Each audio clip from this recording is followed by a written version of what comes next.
हरे कृष्णा। तो आपका स्वागत है भगवद गीता ज्ञान चर्चा के तीसरे एपिसोड पे।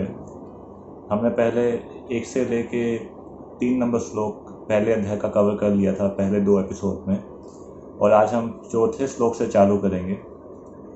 तो हमने पहले 3 श्लोकों पे देखा था कि किस प्रकार धृतराष्ट्र संजय से पूछता है कि उनके और पांडवों के पुत्रों ने धर्मक्षेत्र कुरुक्षेत्र में क्या किया, और फिर किस प्रकार दुर्योधन अपने कूटनीतिकता को दिखाते हुए अपने गुरु द्रोणाचार्य के पास जाता है और द्रोणाचार्य की गलती को प्रदर्शित करता है।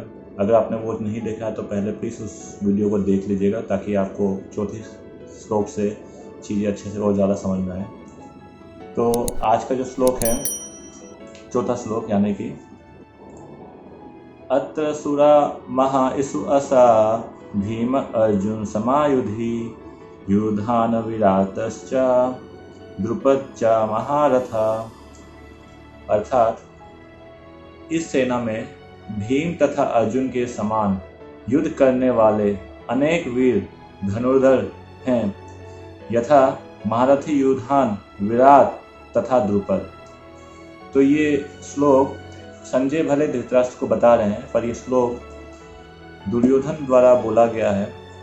और दुर्योधन ये श्लोक किसको बोल रहे हैं? अपने गुरु द्रोणाचार्य को।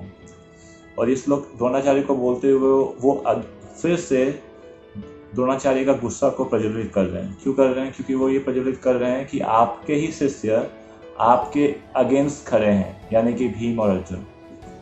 इस श्लोक में दुर्योधन ने पहले भीम का नाम लिया है और फिर अर्जुन का। पहले भीम का नाम दुर्योधन ने इसलिए लिया क्योंकि दुर्योधन भीम से काफ़ी ज़्यादा घबराया हुआ था। पहली बात थी क्योंकि भीम से वो इसलिए घबराया हुआ था क्योंकि वो भीम के क्रोध को जानता था, उसकी युद्ध की कला को जानता था, जिससे वो काफ़ी घबराता था। और उसी की कला से डरते हुए उसने बलराम जी से युद्ध कला सीखी थी, भीम की तरह, कि भीम जिस तरह से युद्ध करता है, गदा को चलाता है, वैसे गदा मुझे भी चलाना सिखाई है। तो उसी के वजह से उसने बलराम जी से गदा भी सीखी थी। और वो इस वजह से भी घबराया हुआ था क्योंकि भीम ने 3 वाव लिए थे दुर्योधन के सामने। पहला वाव था कि वो कौरवों के 100 पुत्रों का विनाश करेगा। दूसरा जो वाव लिया था उसने कि वो दुर्योधन की जांघ को तोड़ देगा, क्योंकि उसने उस जांघ पे द्रौपदी को बिठाने की बात बोली थी। और तीसरा जो वाव उसने लिया था वो था कि दुशासन के चेस्ट को चीर देगा, क्योंकि दुशासन ने द्रौपदी को हाथ लगाने का प्रयास किया था। तो इन 3 वाव का भी उसे ख्याल था, और इसी वजह से वो पहले भीम का नाम लेता है अर्जुन से पहले।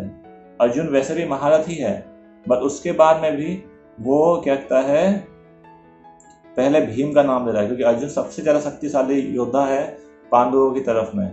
उसके बाद में भी वो भीम का नाम इसलिए ले रहा है क्योंकि उसके दिमाग में भीम के प्रति भय भरा हुआ है। इस श्लोक में एक और चीज़ समझने वाली है। यहाँ पे जो वर्ड यूज हुआ है वो है महारथ, यानी महान योद्धा। जिस तरह से हमने भगवद गीता की ज्ञान चर्चा के दूसरे एपिसोड पे देखा था कि किस तरह की अलग अलग व्यू रचना होती हैं। अगर आपने वो वीडियो नहीं देखा तो उसे भी प्लीज़ देख लीजिएगा। और उसी प्रकार से वैदिक युद्ध कला में अलग अलग ग्रेड्स होते हैं। जिस तरह से आजकल के ग्रेड में होता है कमांडर, फिर चीफ कमांडर, इस तरह से होते हैं। तो उस तरह से वैदिक युद्ध कला में भी अलग अलग ग्रेडिंग हुआ करते थे, जिसमें सबसे पहला रैंक हुआ करता था रथी का। रथी क्या कौन हुआ करते थे? रथी वो व्यक्ति हुआ करते थे जो 5000 योद्धाओं को एक साथ लड़ सकें। उससे ऊपर हुआ करते थे अतिरथी। अतिरथी वो व्यक्ति हुआ करते थे जो 12 रथी के समान योद्धा को एक साथ युद्ध कर सके, या फिर 7000 योद्धाओं को एक साथ लड़ सके।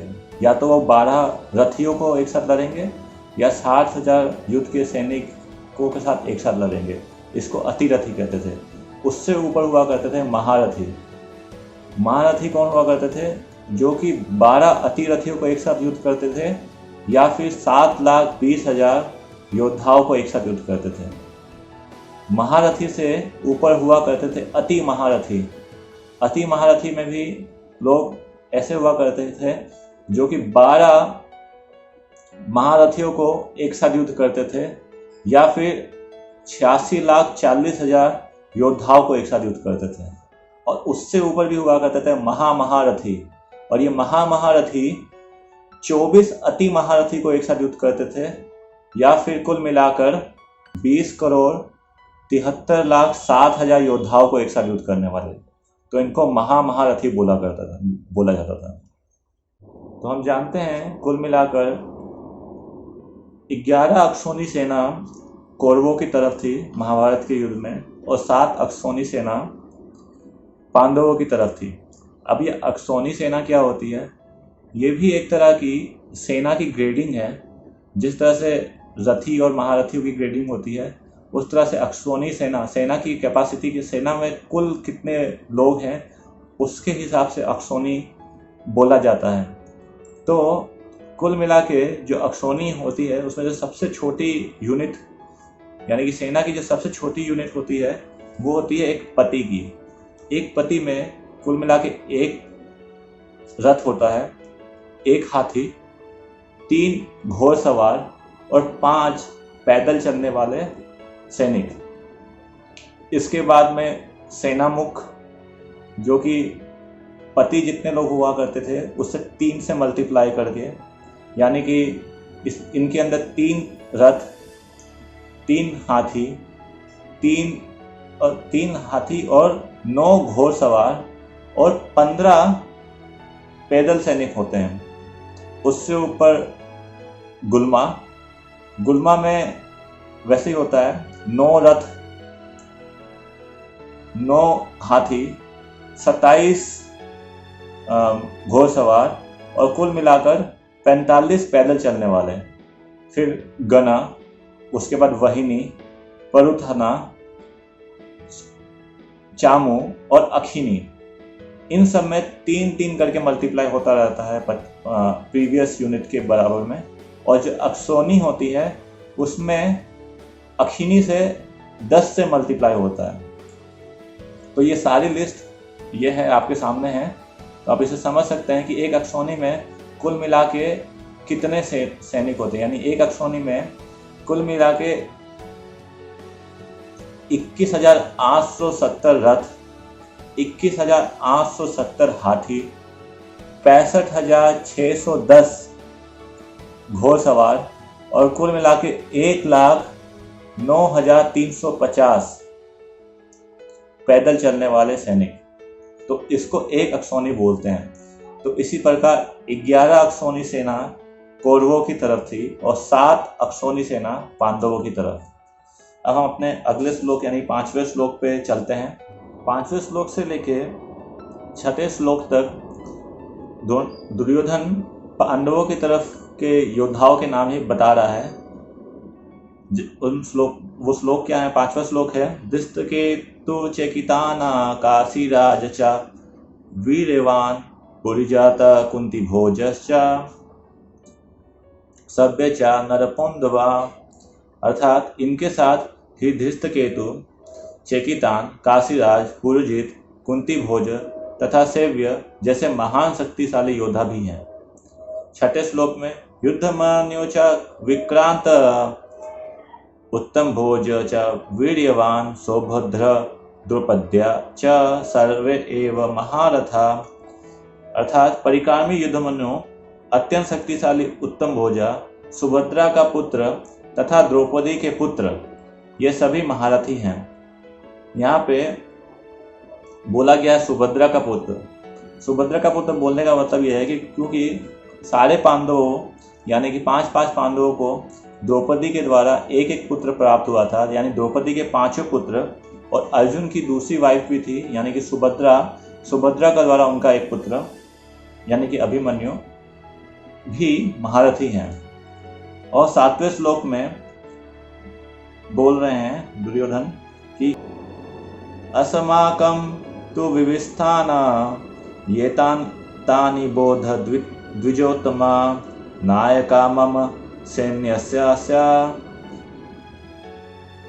संज्ञा अर्थम तान ब्रवीमते किंतु हे ब्राह्मण श्रेष्ठ, आपकी सूचना के लिए मैं अपनी सेना के उन नायकों के विषय में भी बताना चाहूँगा जो मेरी सेना को संचालित करने में विशेष रूप से निपुण हैं। तो हमने देखा कि 30वें श्लोक से 6ठे श्लोक तक दुर्योधन क्या कर रहा है, सिर्फ पांडवों के सैनिकों के बारे में बता रहा है। बस 7वें श्लोक में उसने अपनी रणनीति को, अपनी चालाकी को बदलते हुए द्रोणाचार्य को बता रहा है कि हे ब्राह्मण श्रेष्ठ, आप ये भी जान लो कि मेरे सेना में कौन कौन हैं जो निपुण हैं। मतलब वो चालाकी दिखा रहा है कि कहीं ऐसा ना हो कि सिर्फ पांडवों का गुणगान करते करते कहीं मेरे युद्ध में जो लोग हैं, युद्ध के तरफ जो लोग हैं, वो कहीं ऐसा ना फील करें कि हम लोग यूजलेस हैं। तो उनको उत्साह भरने के लिए अब दुर्योधन अपने तरफ के लोगों का वर्णन कर रहा है। तो ज्ञान चर्चा के 3rd एपिसोड में हम यहीं तक ही कवर करेंगे और फिर अगले एपिसोड पे 8वें नंबर श्लोक से चालू करेंगे। हरे कृष्ण।